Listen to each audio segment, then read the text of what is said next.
সম্মানিত ভিউয়ার্স, আসসালামু আলাইকুম রহমতুল্লাহি অবরকাতুহু। কেমন আছেন আপনারা সবাই? আশা করি আল্লাহর অশেষ রহমতে আপনারা সবাই ভালো আছেন এবং সুস্থ আছেন। এই চ্যানেলের আরেকটি গুরুত্বপূর্ণ ভিডিওতে আপনাদেরকে স্বাগতম। আপনারা থাম্বনেল দেখে বুঝতে পেরেছেন আজকের ভিডিওটি কাদের জন্য খুবই গুরুত্বপূর্ণ। আজকের ভিডিওটি মূলত সরকারি কর্মকর্তা কর্মচারীদের জন্য খুবই গুরুত্বপূর্ণ। আজকে ভিডিওটির মাধ্যমে আমরা আপনাদের জানাতে চলছে সর্বনিম্ন 30,000 টাকা বেতন চান সরকারি কর্মচারীরা। এ নিয়ে থাকবে বিস্তারিত একটি প্রতিবেদন। চলুন ভিউয়ার্স, কথা না বাড়িয়ে আমরা বিস্তারিত প্রতিবেদন দেখে আসি।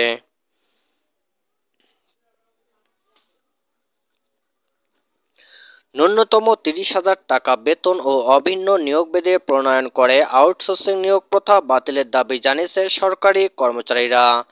শনিবার শনিবার রাজধানীর জাতীয় প্রেস ক্লাবে পৃথক সংবাদ সম্মেলনে এসব দাবি জানিয়েছেন বাংলাদেশ সরকারি কর্মচারী কল্যাণ ফেডারেশন ও বাংলাদেশ চতুর্থ শ্রেণীর কর্মচারী সমিতির নেতারা।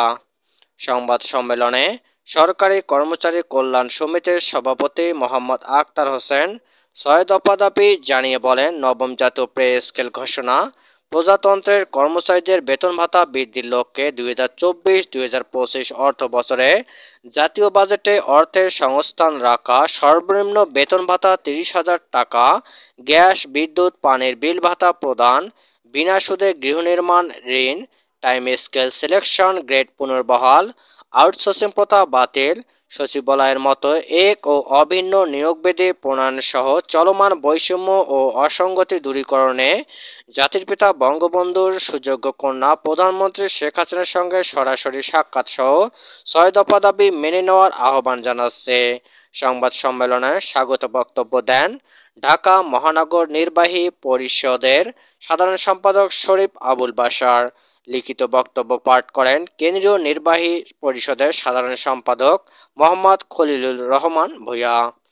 এ সময় সংবাদ সম্মেলনে আরও উপস্থিত ছিলেন সংগঠনের কার্যকরী সভাপতি মোহাম্মদ মহসিন ভূঁইয়া, মোহাম্মদ সালাউদ্দিন আহমেদ, আনোয়ার হোসেন চৌধুরী, ঢাকা মহানগর নির্বাহী পরিষদের সভাপতি মোহাম্মদ বাহারউদ্দিন, কেন্দ্রীয় কমিটির সহসভাপতি নজির আহমেদ ভূঁইয়া, মাহবুব আলম, জহুরুল হক, মোহাম্মদ আব্দুল করিম, মোহাম্মদ আশিকুর রহমান।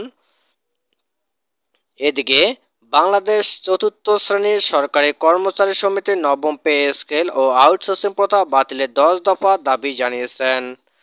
10 দফা দাবির মধ্যে প্রথম দফা হচ্ছে নবম জাতীয় বেতন কমিশন গঠন করে 1.5 হারে বেতন স্কেল সর্বনিম্ন 25,200 টাকা নির্ধারণ, আউটসোর্সিং প্রথা বাতিল করে আউটসোর্সিং ও প্রকল্প নিয়োগকৃত সব জনবহুল রাজস্ব খাতে স্থানান্তর করা, দ্রব্যমূল্যের ঊর্ধ্বগতির কারণে বর্তমান বাজার দরের সঙ্গে সঙ্গতি রেখে 40% মহার্ঘ ভাতা প্রদান করা, বাড়ি ভাড়া 80%, চিকিৎসা ভাতা 3,000 টাকা, শিক্ষায় 2,000 টাকা, যাতায়াত 1,500 টাকা, টিফিন 1,000 টাকা ও ধোলাই 1,000 টাকা নির্ধারণ করা।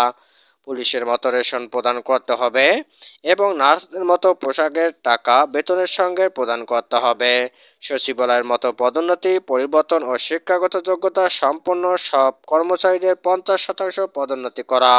নিয়োগের ক্ষেত্রে রেল অধিদপ্তরের মতো 40% পোষ্য কোটা সংরক্ষণ রাখা। পূর্বের মতো শতভাগ পেনশন উত্তোলনের সুবিধা, পেনশন গ্র্যাচুইটি 1 টাকা 500 টাকা নির্ধারণ করা। টাইম স্কেল ও সিলেকশন গ্রেড পুনর্বহাল করা। সরকারি কর্মচারীদের সুদমুক্ত ঋণ প্রদান। সরকারি সব প্রতিষ্ঠান ঝুঁকিপূর্ণ কাজের ক্ষেত্রে ঝুঁকি ভাতা প্রদান করা সহ পাহাড়ি ভাতা প্রদান করার দাবি জানান তারা। এসব দাবি পূরণে তারা প্রধানমন্ত্রীর হস্তক্ষেপ কামনা করেন।